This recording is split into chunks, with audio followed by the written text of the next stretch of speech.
John Mcmullen is here. He's brought to you by Boardwalk Honda. Shop their lineup of new pre-owned and certified pre-owned Hondas online, boardwalkhonda.com. As you heard Jalen Hurts there, he was asked a question about being under center more. It was also the first question that Nick Sirianni was asked today. Under center success, and it seemed that yesterday, they ran the ball almost 40 times in the game. They only threw it 20 times in the game.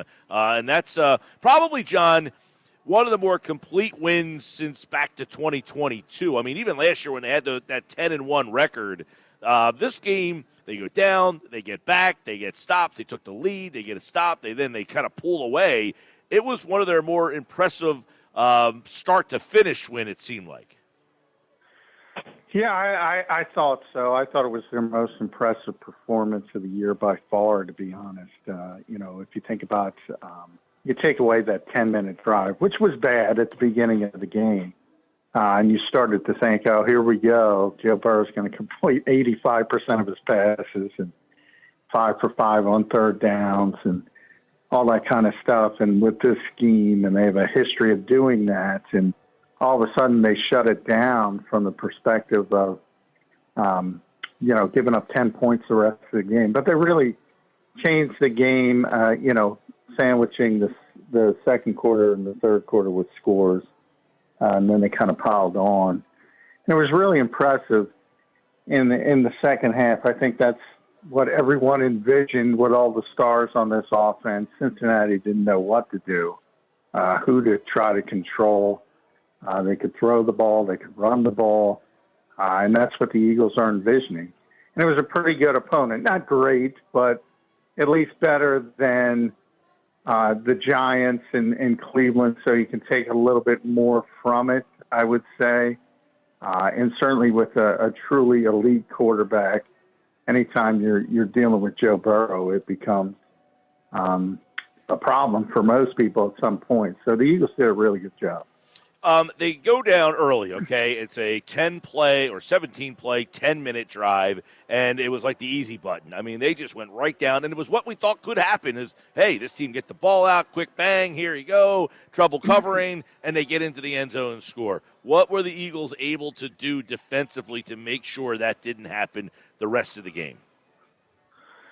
Yeah, I think they just tightened things up, especially on third down. They made it very difficult for Joe Burrow, and they got him off the spot. So I think everybody's obsessed with sacks, but they did a nice job. He was getting the ball out quickly, so you weren't going to get a big sack game. But he was making them. They were making them uncomfortable right up the middle. I think Jalen Carter had a big game. And anytime you make it, that's the easiest way to get a quarterback uncomfortable is the pass rush straight up the middle. So I think they were able to do that. And they did it. T. Hagen's not their help, let's be honest. So they got a bit of a break there.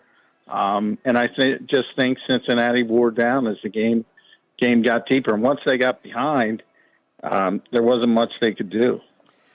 You also had, the game's 10-10 at half. So, I mean, obviously, this is a close game. It's not a high-scoring offensive game. Where do you think the offense kind of changed?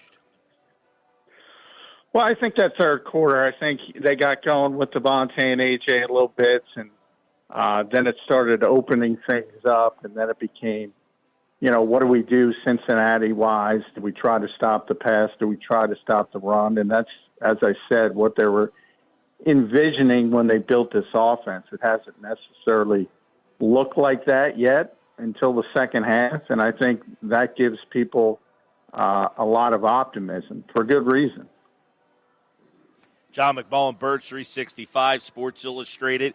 They ran the ball 40 times in the game. I mean, is this who they want to be, John? Are they starting to succumb to that, or is this more – because the game was close. You know what I mean? The game was close. It wasn't like they had this big lead the whole time. They went up 24-17. It wasn't really until Cooper – we'll talk more about him and that, but he makes that stop on fourth down, which was a huge play in the game, that they get a two-score lead. That happened, late in the third quarter.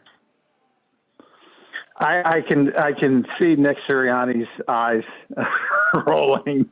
Yeah, against the Giants, they had a big lead entering the fourth quarter. They ran it 14 of the final 15 plays. Again, here they ran 18 plays in the fourth quarter. They ran 14 runs, running out the game. So, I've said this on this show a million times. I've said it on my show a million times. If you want to talk about the run-pass ratio, who's winning in the fourth quarter? Who's trying to close the game? Eagles are trying to close the game. They're going to run the football. If they're down 10 points, they're going to throw the football. And that's going to define that number. Yeah, pretty much. That's just the way it is. 39 carries in the game. Some of those, John, by Hurts. I mean, he had a different day running the ball than we've seen normally. He didn't have like a huge, I think it was like 3 yards, 4 yards a carry or something like that, but he definitely added there. They didn't, it was weird too because Barkley had about 5 yards a carry, but he didn't have that game-breaking run, so he didn't feel like, that he had that huge impact on the game. But I think Barkley had just as big of an impact as anybody in the offense. Yeah, he did. He's been great. Now, with Jalen's numbers, now I'm going to go back to Shane Steichen. Shane used to get mad because people wouldn't add in the tush pushes and the victory formations, which pump up that number. So a lot of people just look at the box score at the end of the game. I think they had 4 tush pushes. So, it's not as bad as it looked, both from a number standpoint and an average standpoint. From Saquon's standpoint, yeah, he's having a tremendous year, but the Eagles want to be, their goal is to compete with the best teams in football, and to do that, the Detroits of the world, Green Bay's, Kansas City's, Baltimore, in theory, maybe one or two other teams. To do that, you have to be able to throw the football on a consistent basis. So they want to be able to do both, and they're getting closer to that point. And this was the first time where you saw both sides of the equation doing a bunch of good things. John, Nick was asked today. He said, Jalen had said, we're trending forward. We're not quite there yet. Where do they want this offense to what's the next phase? The next phase is they want to be like Detroit, but I don't know if that's possible. And they want to be able to. Well, what would hold them? What would hold them back from being what Detroit? I mean, they have just as much talent, right, as Detroit does. Yeah, I don't think they do. No? I think people think they do, but at least from a chemistry standpoint. I mean, to me, that if we're doing tiers of teams like Detroit's by themselves at tier 1. Now, a lot of things can happen. The quarterback can get hurt. Jahmyr Gibbs is having a great season. He might get hurt. They already lost Aiden Hutchinson, but they're still destroying people, even without Aiden Hutchinson. The chemistry of that team, Nick talks about the physicality of the Eagles. That's the most physical team in football. You look at that number of teams a week after they play Detroit, they tend to get beaten up. 0-5, and they get beaten pretty badly. So that team is that team's en route to having a special season, and they're tier 1. So people can talk about names and reputation, but you can watch Detroit and watch the Eagles, and it ain't the same. So I agree with that. I agree with that comment. I guess the question is, can it be, and why isn't it? I mean, where is the difference? Where would you say this is where they're better or different, and that the teams look that different? Because if you just basically went, player for player, you would say these teams are pretty comparable, or are we off base on that? On the offensive side of the ball, on offense. Well, the Eagles have good skill position people. They have a good offensive line when they're healthy, and hopefully they'll get healthy sooner rather than later. So they have all the pieces, and there's only one piece left. So I'll leave it to you to figure out what that piece is. And Jared Goff barely threw the football yesterday, but The guy's so effective. Again, in 5 weeks, they scored more touchdowns than he's had incompletions. Mm-hmm. I mean, the efficiency of that offense. Like you talk about the clunkiness of Philadelphia's offense. That's the word everybody's been using. The quarterback's in charge of it. Had a great game. Can he do it consistently from week to week to week? So it sounds like it sounds like you're saying, hey, look, if Jalen Hurts can play at a higher level, then yes, they can be comparable. Yeah, but I don't think he can play at that level. And I don't think anybody, the efficiency they're playing at, it's, you have to have a certain style of quarterback, and he's not that style of quarterback. So number one, you have to do things. Now, there are things Jalen Hurts can do that Jared Goff can't even think about doing. But those are things that are not as predictable. You can't count on them from week to week. So as long as you get a quarterback like Jared Goff and you put everything around him like Detroit has, then you have something special. But you have to be a certain style of quarterback. And Jalen's not that style of quarterback. Was he at one point in 2022? Was he? No, never that style of quarterback. And there's nothing wrong with it. You just have to play a different way. So, like, he did something nobody else has done in the history of the NFL. He had over 100 passer rating, 2 rushing touchdowns from the quarterback position for 2 consecutive weeks, or it might be 110. Nobody else has done that in the history of the game. Nobody. So he does things nobody else can do.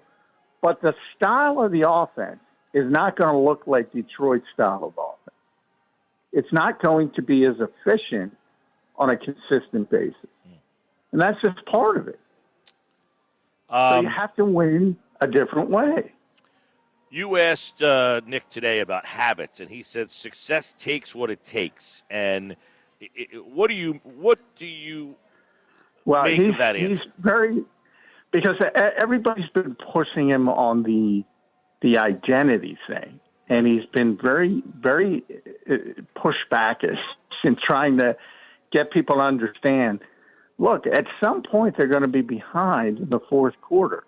So you can't just translate what's gone on the past 2 weeks and say, all right, just run the football this amount of times, just throw the football this amount of times. That's why he says success takes what it takes. So if you have to win a different way, you have to be able to win a different way. Yeah. And which I like that answer, by the way. Yeah. Well, it's common sense, but I think, common sense isn't so common. You're not going to be up. You can't run the ball 14 out of 15 times, 14 out of 18 times in the fourth quarter in most NFL games. You can't do that. When you're up multiple scores, you can do it. That's where the Eagles have been over the past 2 weeks. And I think too many people are translating that to, just do that. And it's not really, because they're reading the box score at the end of the game, and they're not really understanding the style of that particular game. By the way, we're at the Fanatics Sportsbook, and one of the televisions has the highlights of the Lions-Titans. Now, the Titans, I wouldn't say, is a very formidable opponent here, but you can see one area where Detroit is very fluid. Their offensive line kicks the crap out of you. I mean, they just beat you up front, and the speed they have. Gibbs is just, he gets through that hole and he is gone. But they are physically tough up front. And we saw it in the game against Dallas. They just whipped them. So that's one area where I think the Eagles, they have some offensive line injuries right now. But even at their best, I don't think the line's playing at the same level as that Detroit line. They're just nasty. Yeah, and it's, I was concerned when I lost Hayden Hutchinson because I was thinking that was going to be the defensive player of the year, and that's a guy you just can't replace. But they're playing at such a high level offensively, they can outscore anybody.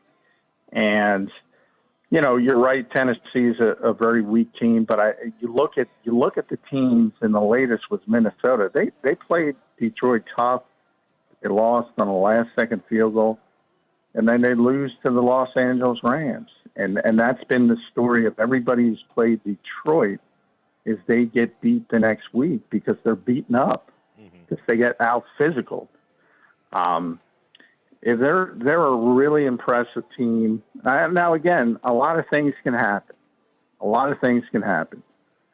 Injuries, you mentioned Gibbs. Gibbs is a difference maker, and he's a different kind of difference maker because of what he's able to do. But they have the great complement in Montgomery, so they can do it. And he's so explosive. As explosive as Saquon Barkley is, he's not that explosive. So he might have a bigger reputation, but for that Detroit team, Gibbs is a better fit. And because everything is just locked in. Montgomery's the great complement. They have great receivers. They have a great tight end, great offensive line, accurate quarterback. It reminds you of what the Rams were, the greatest show on turf ran. And that's tough to deal with. Quick on the defense. I mean, obviously, the Cooper play to me is it's just he's in space one-on-one with a guy you don't want to be out there with, and he just absolutely the confidence he shows in the open field to make that play is a game changer, really. I mean, it's awesome. But him and Mitchell and Dean and Bond, I mean, I think the linebackers really had an underrated good game yesterday, and it feels like a defense, John, that is just they're figuring out who they are and what the scheme is and what's being asked of them. And it just seems like this is a defense that will continue to grow as these young guys get more comfortable. Yeah, I think Vic's learning his players a little bit, and Jacoby specifically. He's, over the past 2 weeks at least, he's got him going downhill. We'll see if somebody can adjust to that and try to get him in space and try to take advantage of him that way. But yeah, they were both great yesterday, Zach Bond and Nakobe Dean. And you bring up that Cooper DeJean play. I mean, I don't know if you saw it, but they tried to out-leverage him. They had Chase, and I used to watch this play years ago with Chris Carter. You basically motion one way, make the quick cut back, and then cut back again, and you just out-leverage the player for these short yardage games. He's so athletic. Yep. He was able to get over the top, and they ran a rub route on top of it. And he was too fast, and he got around the rub routes, and he was there to make the play. Spectacular play. I don't think, people understand how athletic Cooper DeJean is. I always go, and I probably said it on the show, there's a guy, his name is Keith Lee Platt. So he has a database essentially that tracks the athleticism from the combine from 1987 to this year. So a very large sample size. There's like 2,300 plus cornerbacks who've gone through the drills, and Cooper DeJean is the 29th most athletic over that span. And I just don't think people realize how, and they should watch that play and see how athletic he is. Oh, the gap he closed there. Yeah. The closing speed that he showed to make, I mean, you're talking about Jamar Chase out there, right? I mean, this exactly. that was an eye-opener. Yeah, that was an eye-opener. Yeah, Jamar probably does that all the time and out-leverages everybody into sleep. And Cooper was right there. And the rub route couldn't even get to Cooper. No.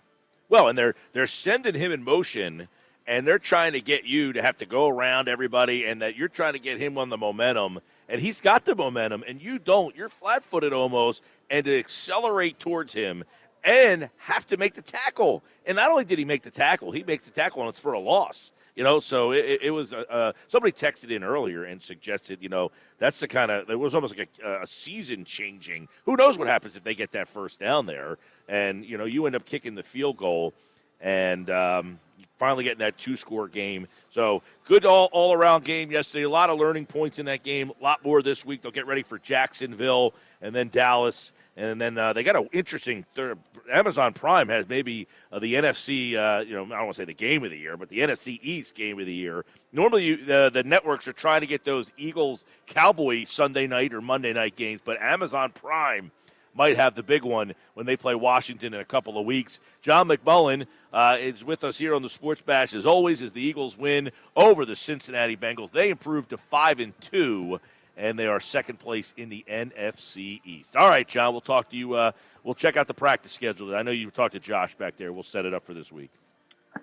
Yeah, Wednesdays are going to be tough because blame it on Vic Fangio. But other than that, it should be smooth sailing. All right, buddy. We'll catch up. All right, see you, Mike.